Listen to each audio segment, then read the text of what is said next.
Hello, old school comic book reviews. Okay, today I have Wrath of the Spectre. Basically, these are the reprints of the mid-70s Spectres series published by DC. The stories are mostly by Michael Fleisher and the artist by Jim Aparo. Jim Aparo's been a long time DC artist. I know him mostly from that Batman stuff he did, you know, the Brave and the Bold stuff and stuff he did on either Batman or Detective, stuff like that.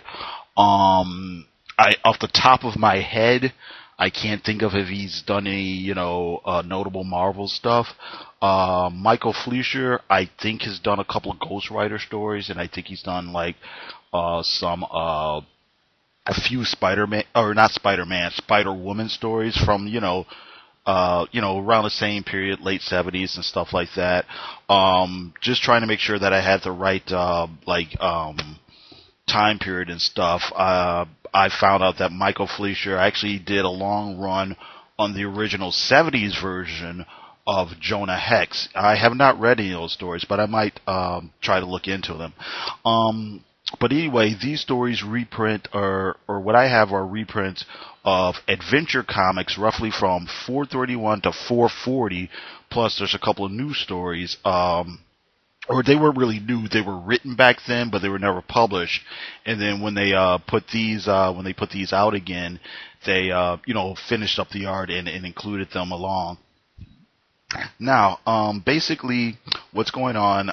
Well, I think most people know.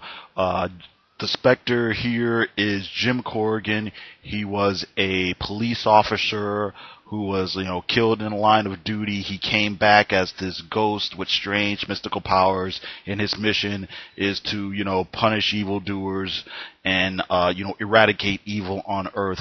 The character goes back to, the golden age, back to the 40s, kind of faded away. I guess they brought him back during the 60s.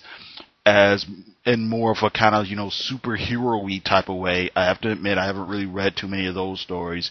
But these stories here, I guess, Joe Orlando was looking around for Joe Orlando, who was the editor of Adventure Comics at the time, was looking for another character to kind of feature, and he picked a Spectre. Now, what's interesting about that is Joe Orlando is a guy whose roots went back to the 50s, where he used to do work at EC Comics. And EC Comics, was known, among other things, for doing, the old Tales of the Crypt and Vault of Horror and Weird Science and stuff like that.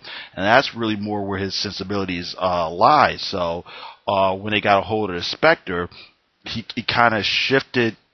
He really wanted the character to be used not so much in a happy-go-lucky, well, not that it was a happy-go-lucky character anyway, but less of that kind of superhero-y type thing, and more of a mystery horror type character. And these stories are kind of a little semi-notorious for being a lot more edgy than what a lot of people are used to, or at least were used to seeing from DC superhero comics at the time.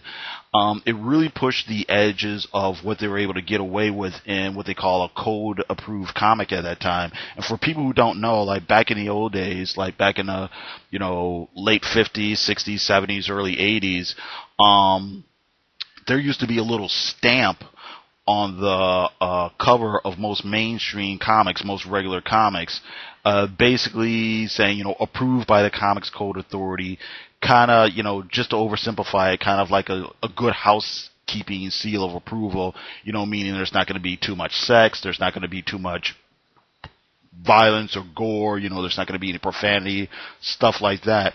And back in the 50s and 60s, it was really, really, really strict. There were all kinds of things that you couldn't put in a regular comic book, because it had to be, they felt safe for kids. I guess during the early mid 70s, they kind of loosened things up a little bit, but even still, this stuff was, in a way, it was a little bit more grisly, and like I said, it was still a code approved comic book, so there wasn't any blood in there wasn't any gore, but the way that the Spectre dispatched some of the evildoers was kind of it was slightly shocking for the time.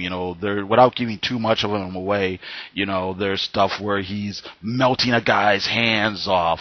There's another one where he turns a guy into a block of wood and then runs a saw through him, and different things like that. The tone of the stories, like I said, was more of a mystery horror realm.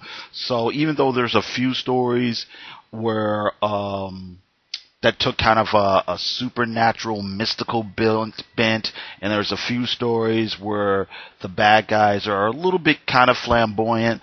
For the most part, the antagonists are just basically, more down-to-earth criminals. They're killers and thugs and conmen and people who committed crimes where somebody died and they thought they got away with it or thought they were going to get away with it, and the Spectre would come in and, just unleash, holy retribution,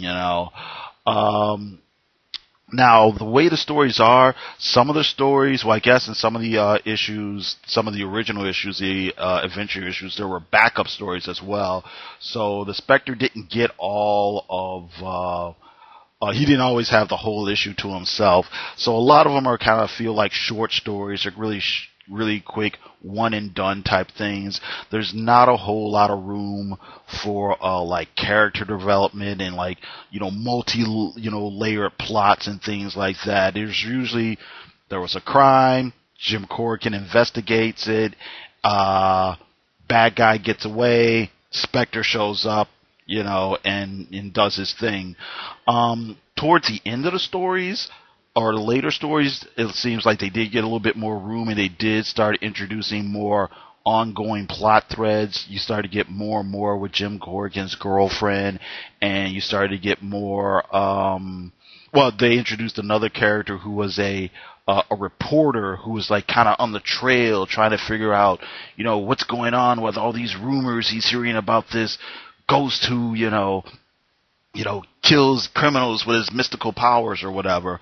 But that's pretty much it. I would say anybody who hasn't read any of these stories, but if you've seen the DC animated short of the Spectre, that I know it's in the collection of shorts they put out, the one with Superman and Shazam on the cover, and I think it's also the backup feature on Justice League Crisis on Two Earths, I think.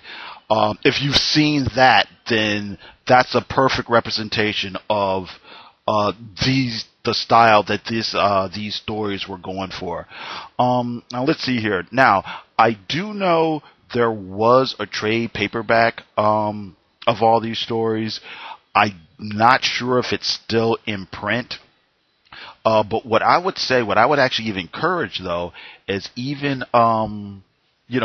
if you could, try to find the mini-series that reprints all the stories, because on the inside covers, there's actually lots of little, like, articles and essays and editorials giving a lot of background on like the character and the people who worked on them, and the history of the character and what they were going for in these particular stories, and Jim Orlando's approach and Michael Fleischer's approach and Jim Aparo, what he was thinking. They addressed something, I guess, which was a big rumor that went around the comic book industry around that time, that I guess supposedly Joe Orlando got mugged, and a lot, during this time. And he admits it, he did get mugged, but a lot of people felt that, like, oh yeah, that's why he's encouraging his writers to do the story in his vein. This is his way of kind of getting back at, the criminals that attacked him. And Joe gives his take on the incident and so on and so forth. But yeah, I guess that's it. So anyway, Wrath of the Spectre, like I said, it might be, who knows, you might be able to find a trade paperback, or just try to find the original miniseries that came out in the in the 80s that reprinted the 70s stories. You should be able to find them in really good condition for pretty cheap prices. And that's it. I got to thank you very much for listening, and everybody have a great day.